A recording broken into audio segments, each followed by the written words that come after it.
have the SmackDown after Raw, after WrestleMania. I've just watched it. Let's talk about it. I'll start with Shane O'Mac. He came down to the ring, started the show, and announced that Daniel Bryan is no longer SmackDown General Manager.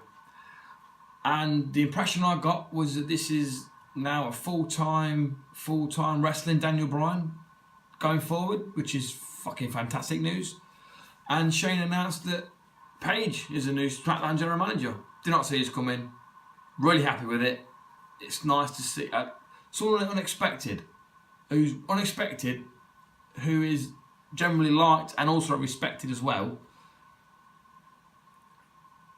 I was going to be interested in what they do with her going forward and what she's going to be like. I can't remember the last time. I think it was Vicky Guerrero the last time, or it might have been AJ Lee. It's been a long while since either show had an authority figure that was a woman. That's going to be interesting to see what they do with that, if it plays in at all. I'm looking forward to it. So for me, great start, and it only got better because Paige's first announcement or first act as general manager was to announce Daniel Bryan is going to compete for the first time on TV in over 3 years, and he's going to face none other than AJ Styles. So tonight we are seeing AJ Styles versus Daniel Bryan. And how many dream matches was that? How many lists of dream matches was that on the top or near the top of AJ and Daniel Bryan? And we got it tonight. Great start. We follow a good promo with Shane and Paige with a good match. New Day take on the Usos. The #1 contendership for the tag titles on the line. It was just another good Usos New Day match. And I think this played into the fact that there's a superstar shake-up happening next week. And I imagine that New Day and Usos will be separated now. This is the last time I'm going to see them wrestle each other for quite a little while. It was another great match. Not the best, but up there with one of the best matches. It was just put another great show.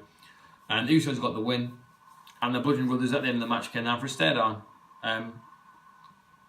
So that was that. We had Naomi backstage gloating about a winning interview of the Battle Royal.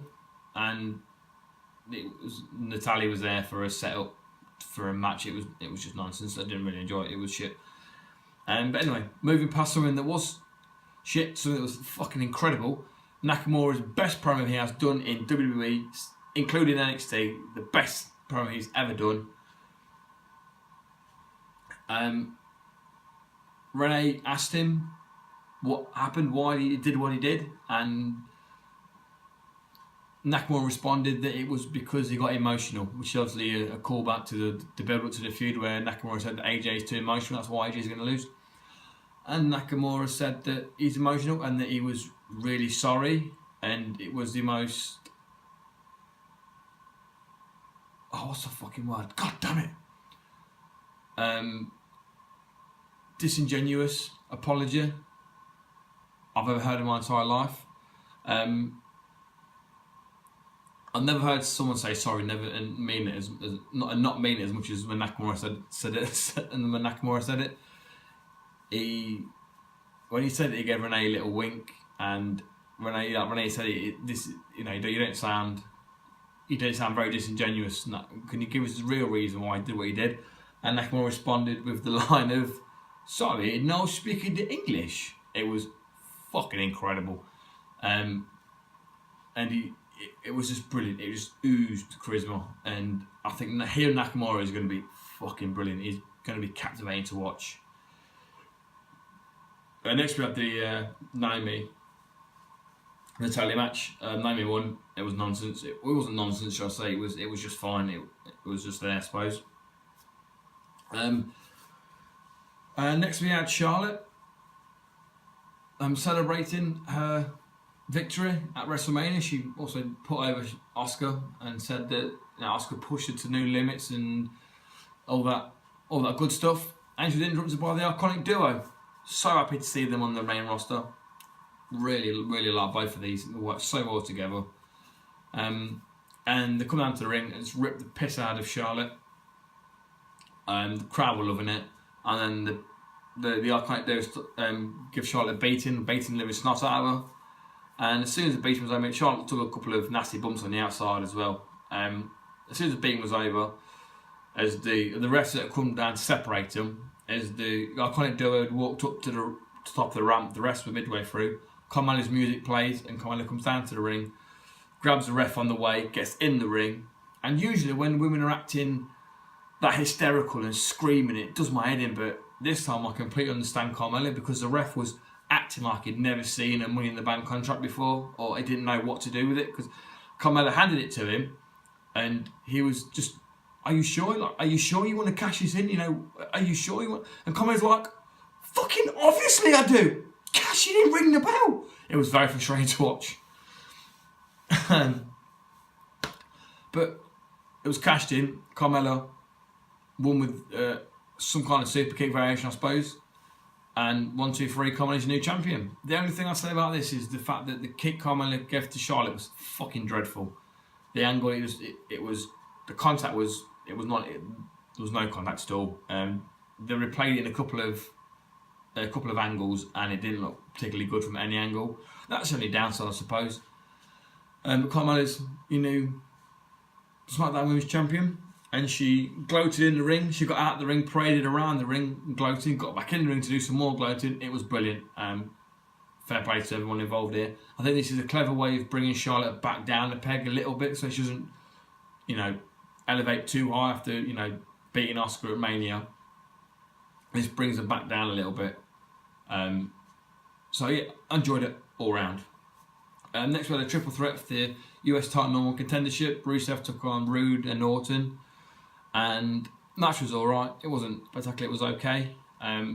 Orton pinned Rude, so the plus is that I suppose Rusev didn't get a pin. But this is something for me where it still could all change, because the Superstar shake-up, we don't know what's going to happen and who's going to go where. So like the tag team titles, normal contendership, and the US title contendership, that still could all change next week. Who gets shifted, who gets swapped, and all that. So it's not a guarantee. But as it's set, Orton is going to take on Jinder Mahal at Backlash, I believe, for the US title. And next we have the main event. Daniel Bryan vs AJ Styles. This match was fucking awesome. It was better than Nakamura and AJ mainly for me. I enjoyed it so much more. Daniel Bryan there was a nice bit, just some chain wrestling in this. It was really enjoyable. The whole match was great. Daniel Bryan looked amazing. Obviously AJ Styles. And it ended with Nakamura interfering. He king shotted Daniel Bryan. He king shotted AJ, and he gave AJ 2 low blows, and the crowd were booing the shit out of him. It was perfect way. It was the perfect way. And usually I don't like that sort of cheap ending, but it just felt right. It was perfect ending. On the whole show felt right. I mean, there was mid points. I mean, like the US title normal contention match was all right, and Orton winning was fine. But on the whole, it felt like a great show. The women's stuff, the tag team match, Paige, nice surprise. Iconic duo, nice surprise. Carmella, obviously before the beating was a surprise. We didn't know what was going to happen, but as soon as the beating ensued, the crowd and everyone, I think everyone saw it. AJ and Daniel Bryan, great match and good show overall. So I'm looking forward to the shake-up next week. I don't know who's going to go where, I don't know what they're going to do. I think we'll see the tag champions and the women's champions probably. I think, to be fair, we'll probably see all champions stay on all shows, if I'm honest with you. One thing I do think is we're going to see the New Day and Usos, one of them teams is going to move and change brand, I imagine. I'm pretty sure we're going to see Daniel Bryan go to Raw, if I'm honest with you. I think the Raw are going to want that star power,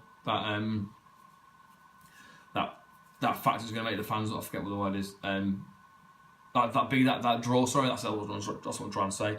The draw that Daniel Bryan can bring to Raw, because they can advertise him. That's why I think we've got this match now, just in case we can't, just in case it's a long wait to see down the line. That's what I think. I think they're the two things I think so far that, not think guarantee, but that they're the two things that I'm putting my mind on probably happening. I don't really see any champions changing brands, although